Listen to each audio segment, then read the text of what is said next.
Okay, the recipe for this kimchi will be posted in the notes, and I'm following it as well as I can. And it's from the Kimchi Chronicles series that was recently on PBS. So pretty. This is 4 large heads of Napa cabbage, chopped up, well, quartered, and then sliced. It's supposed to be 2 inches, but I just cut it that length. Not quite 2 inches. And 2 cups of coarse salt. I used coarse sea salt. And you see how full the tub is. It's actually a little bit above. And it'll go down. In 45 minutes I have to stir it all up and let it sit another 45 minutes before I rinse and drain this and mix in the other ingredients. Okay, it's been 45 minutes and it's gone down about 1 inch. Now I'm going to stir.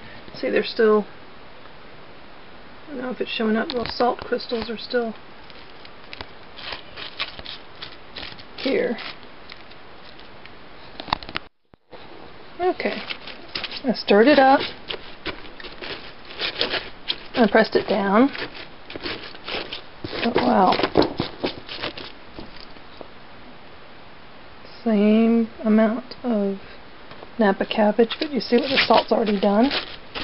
So another 45 minutes I'll rinse and drain, and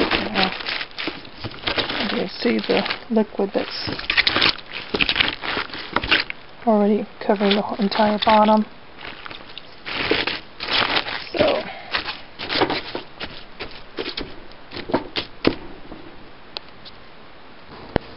okay, this is what it looks like after it's thickened. This is 3 cups of water with a 1/2 cup of sweet rice powder, and that's simmered over low heat until it thickens, and then a 1/2 cup of sugar is added, and then now I can let this cool. Still got about 30 minutes before I can rinse the Napa cabbage and rinse and drain the salt out. I got busy. It's a little bit more than 45 minutes since the last time. Let's see how much more water there is now. And this drained a lot more water than when I kept the cabbage in quarters and halves, obviously, because there's more cuts where the water can drain from.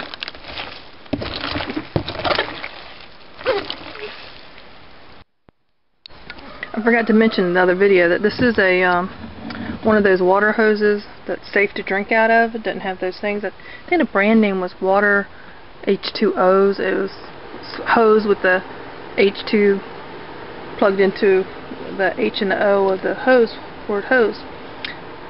Anyway, I still have my sink set up out here, so I'm going to use it. These are safety gloves. Not Kevlar, but pretty good. They were like $14 at Bed Bath & Beyond. And I've already used them to do a whole bunch of sweet potatoes. See the color? I've washed them, but can't get the orange out.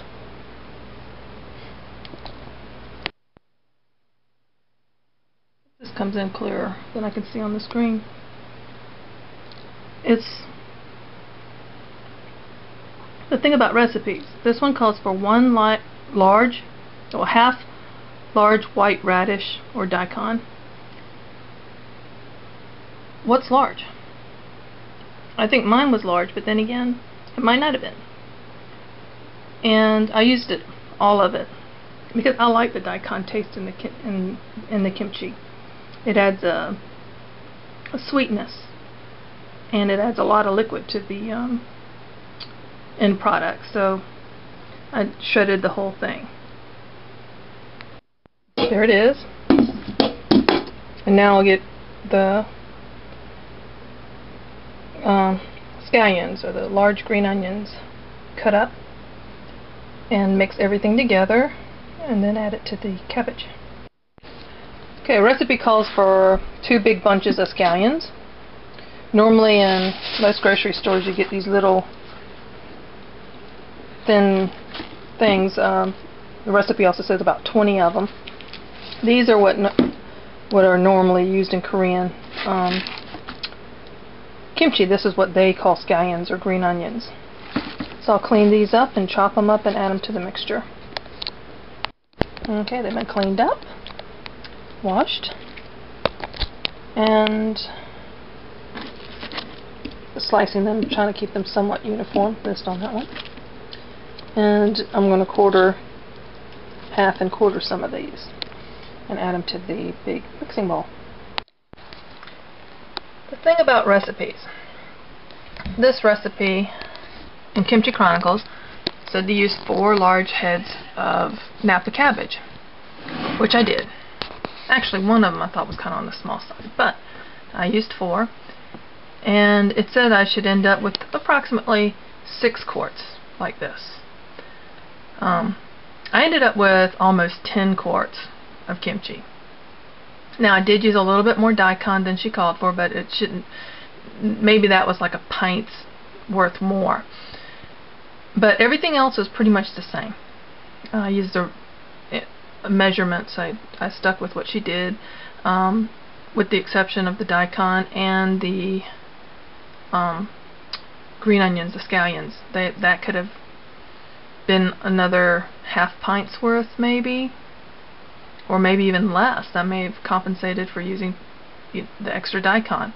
I'm not sure, but I ended up with a lot more than I was expecting, because the recipe had me think I was going to end up with almost half of what I actually did end up with. So, and then you have the variations in ingredients. It called for fish sauce. Fish sauce can vary from brand to brand. And the hot pepper. Oh, be sure of your hot pepper. I'm not sure how you're going to find out except by tasting it. It will come out stronger when you first make it. When you first put it together, you may be tempted to try to weaken it some or cut back on the chili pepper, but don't do that. It does mellow as it gets older, as it ages. It lightens. It doesn't stay as hot as it does. This is a good kimchi recipe, by the way. It's very flavorful. It's beautiful to look at. Look at the color in this.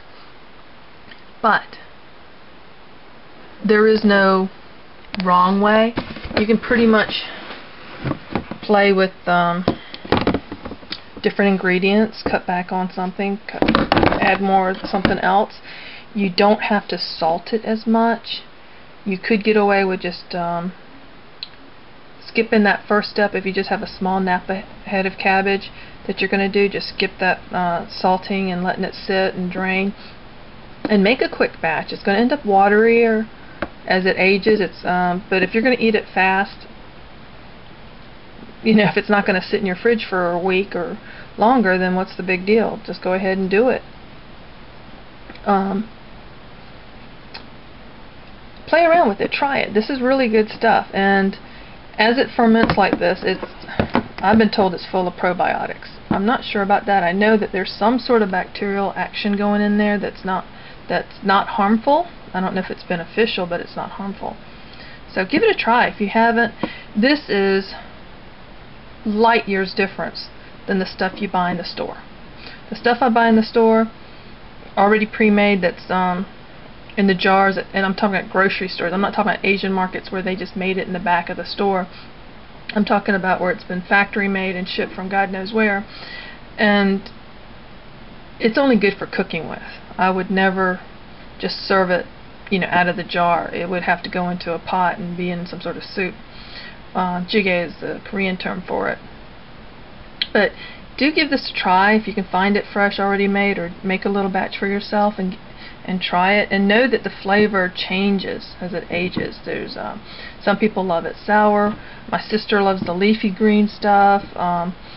My son loves the hard core of the cabbage pieces.